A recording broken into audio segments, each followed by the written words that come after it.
Hello, and welcome to the Kathleen Spracklin podcast. I am a woman on a mission to help you get the minimal Zettelkasten working on your work table beside you so that you can see how and why a Zettelkasten is such a wonderful thing to have because you will get to experience it for yourself. This series is for anyone who has tried to set up a Zettelkasten and failed, or anyone who has maybe purchased a certain book that's rather thick and you were overwhelmed from the get-go and didn't even try. It's for you to, anyone who has an inkling of why they might want one, because this isn't philosophical, so I'm not really out there to say, oh, you got to have a Zettelkasten, although I really feel that way. But I'm not here to tell you why you need one. I'm here to help you get the Zettelkasten going and working as easily as possible with no extra bells and whistles, but not sacrificing the most essential pieces that will help it work for you as a Zettelkasten. So we are on step 3 of the process, and we are ready to make our first main card. So without any further preamble, let's head on over to the down-facing camera. We'll do a quick review of where we are, and then we'll launch into making the first main card. So come on along on this journey. Okay, where we left off in step 2, we had made our first bib card, and we said that it would have the name of the book, the author, our purpose, and a bib card number on the front side, and on the back side it would have page numbers and whatever interesting material you found that you could get out of that book that you thought you might want to capture. Again, we called this a bib card, and the place that we would put it in our Zettelkasten is a place called the bib box. Now, normally the bib box is just a theoretical location. It's not normally a physical part, but I'm setting it up as a physical just so you get the idea that the bib card goes into the bib box, or a section in our Zettelkasten that we'll call our bib box. It's a separate group that's sorted alphabetically by the bib card number. Now we're going to focus on the back side of the card now because we're ready to make our first main card. Now, much of the work that we need to do in going from having a bib card to a main card is a question of selection. Typically, we will have put down far more notes on the bib card than what we will actually carry over into the Zettelkasten. And that's something that's kind of important, and that's why we're not going to race over that super fast. I have some illustrations for you. Here on page 14, I captured the thought, only 14% of American adults say they are very happy. That's kind of sad, but I'm not going to pick that for a main card. Why? Because it's just a dry fact. It might get a conversation going by the fact that it's so surprising, but I think I will leave that one behind on the bib card.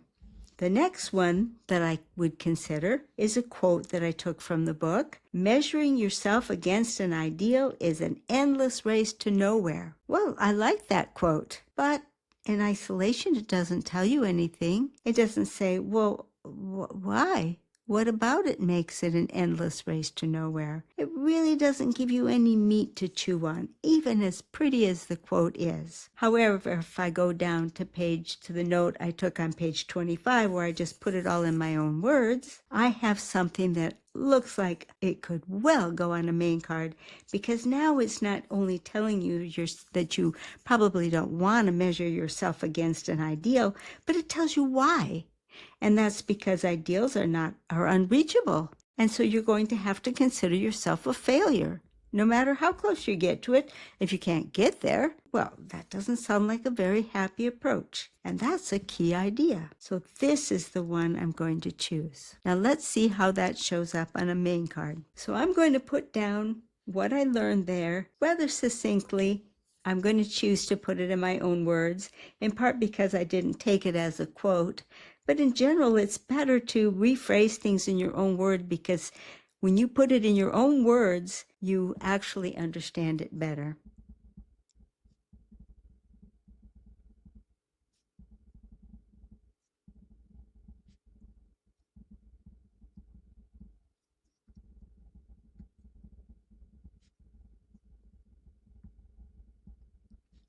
Okay, now I have the first part of my main card written. I have the information that I took from the bib card. In this case, it was here. Now, one of the things that I really always want to do here is to put what is the source where I got that information in case I want to look up more information about it. And this is the first place where we'll be very happy that we created a shortcut bib card name so that we don't have a huge amount to write. So I'm going to add that to the bottom.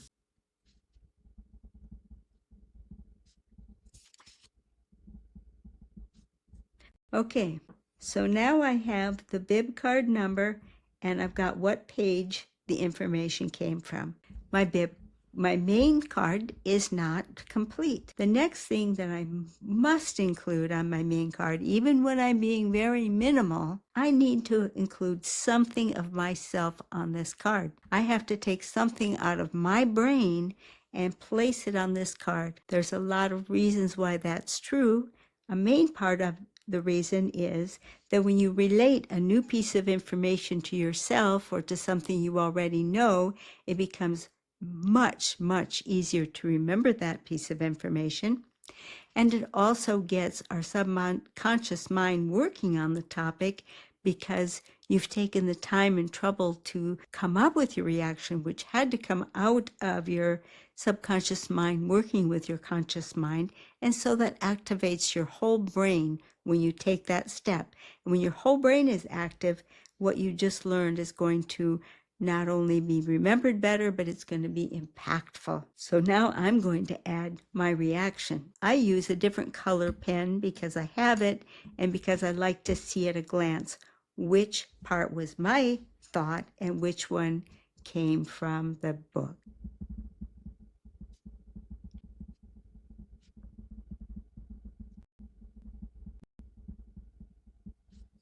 So here's what the thought I added to the card. So ideals make good stars to navigate by, but not good measuring sticks. So now I have both the author's thought and my thought, and the bib card is still not complete. It's very important that I create a line at the top of the card that I call the tagline that will bring back to memory this entire card. I use 2 slashes to set it off just so I know that's my tagline.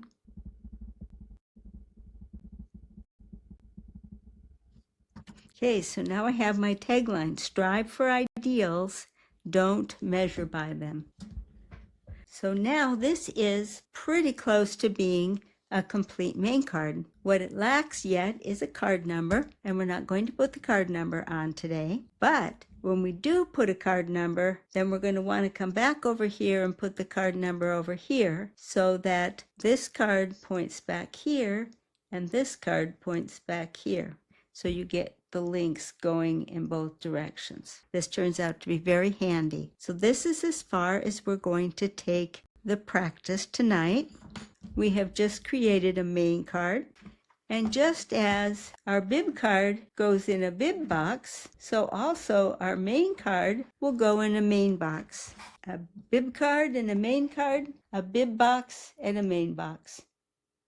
Well, that's as far as we're going to take it in step 3. We did a nice review of the bib card and all the things that you want to put onto the bib card. And then we brought up the idea of a main card, and we actually created our first main card all the way through everything except the card number. So that's our assignment for today is take your bib cards with the notes that you put on them and make at least one main card using those same principles. Leave factoids behind on the bib card. That's a great place to keep them. Leave pretty quotes that don't really say anything except in context. By themselves, they don't convey information. Leave those behind on the bib card too. Go for the thought that captures the information that the author wants to give to you, put it on your main card, add your own thought so that your entire brain is engaged